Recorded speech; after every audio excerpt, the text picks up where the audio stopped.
हाय, मेरा नाम डॉक्टर सौरभ है और आज हम इलास्टोमेरिक इंप्रेशन के बारे में पढ़ेंगे, जिसमें सबसे पहला इंप्रेशन मटेरियल होता है पॉलीसल्फाइड। ठीक है, पॉलीसल्फाइड ही पहला इलास्टोमेरिक इंप्रेशन मटेरियल। वैसे तो पॉली ईथर है, लेकिन इसमें डिस्कवर पॉली ईथर ही किया गया था। लेकिन यहाँ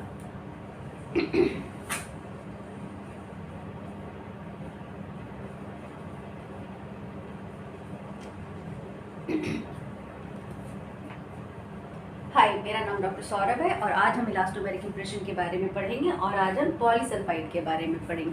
पॉलीसल्फाइड दो पेस्ट में आता है, जिसमें कि एक बेस पेस्ट होता है और एक कैटलिस्ट पेस्ट होता है। ठीक है, बेस पेस्ट में तीन चीज़ें होती हैं। बेस होता है, पी से प्लास्टिसाइजर होता है और आर से फिलर होता है। बेस में मरकैप्टन ग्रुप होता है, जिसपे कि क्वेश्चन पूछा गया है कि मरकैप्टन ग्रुप किसमें होता है।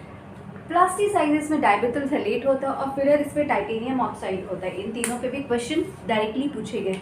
अब इसमें आता है कैटलिस्ट। कैटलिस्ट में दो चीज़ें होती है, एक रिएक्टर होता है और दूसरा रिटार्डर होता है। देखो इसे रिएक्टर क्यों कहते हैं, यही क्रॉस लिंकिंग एजेंट भी होता है जो कि दोनों बेस और कैटलिस्ट में रिएक्शन कराता है, जो कि PbO2 होता है। इस पर भी डायरेक्ट क्वेश्चन पूछा गया है और यही ब्राउन कलर भी मटीरियल को देता है और यही टेस्ट भी बहुत ख़राब कर देता है मटीरियल का। ठीक है, अब इसे एक्सीलरेटर भी कह सकते हैं। यूजुअली एक्सीलरेटर हम अगार और एल्जिनेट में कहते हैं, क्योंकि वहाँ पे जो एक्सीलरेटर होते हैं या तो इंप्रेशन मटेरियल की सेटिंग रिएक्शन को एक्सीलरेट कर रहे होते हैं, या तो फिर वो मटेरियल को पोर करने के बाद जिप्सम की सेटिंग रिएक्शन को एक्सीलरेट कर रहे होते हैं। तो एक्सीलरेटर यहाँ पे कहना बहुत अच्छा नहीं होगा, ये बुक में डायरेक्टली लिखा गया है, ये मैं नहीं बता रही हूँ। ठीक है, तो इसीलिए यहाँ पे इसे रिएक्टर कहते हैं। रिएक्टर इनका PbO2। अब हमने इनका कॉम्पोजिशन देख लिया। अब हम देखते हैं कि जब हम मिक्स कर रहे हैं तो इनकी क्रॉस लिंकिंग रिएक्शन कैसे हो रही है। तो देखो, जैसे ही हम मिक्स करना दोनों ट्यूब्स को शुरू करते हैं कि क्रॉस लिंकिंग रिएक्शन शुरू हो जाती है और जैसे ही मैनिपुलेशन बंद करते हैं वहाँ पे एंड हो जाती है। ठीक है,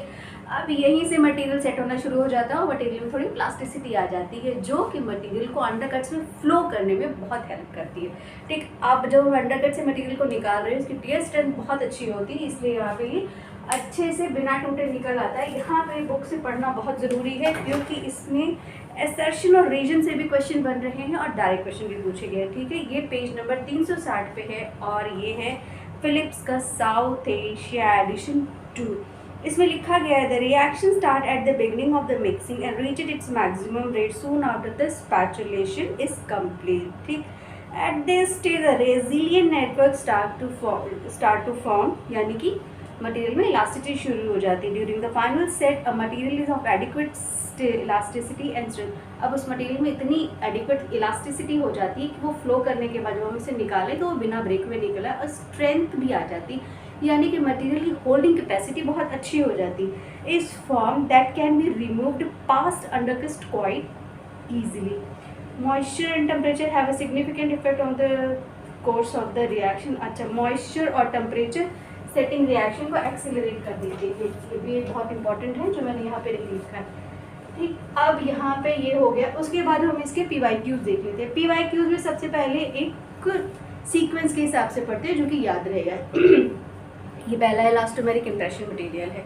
उसके बाद हमने मिक्स करना शुरू किया तो इनका लॉन्गेस्ट क्यूरिंग टाइम होता है, यानी कि वर्किंग टाइम हमें बहुत अच्छा खासा मिल जाता है। दूसरा, मिक्स करने के बाद अगर धोखे से इधर उधर कपड़े पे लग गया तो ये क्लोथ को स्टेन करते हैं। ठीक, PYQ है तो इन सब पे क्वेश्चन पूछेंगे। तो ये क्लोथ को स्टेन भी करते हैं। तो which material stain the cloth? Polysulphide. अब मिक्स करने के बाद हमने ट्रे में लोड किया तो इनके लिए एक स्पेशल ट्रे की ज़रूरत होती है, कस्टम ट्रे की ज़रूरत होती है, उसमें हम लोड करते हैं। उसके बाद जब हमने इम्प्रेशन लिया तो ये मटेरियल ब्राउन कलर का होता है और बैड ऑर्डर देता है PbO2 की वजह से, जो कि इसमें एक रिएक्टर है।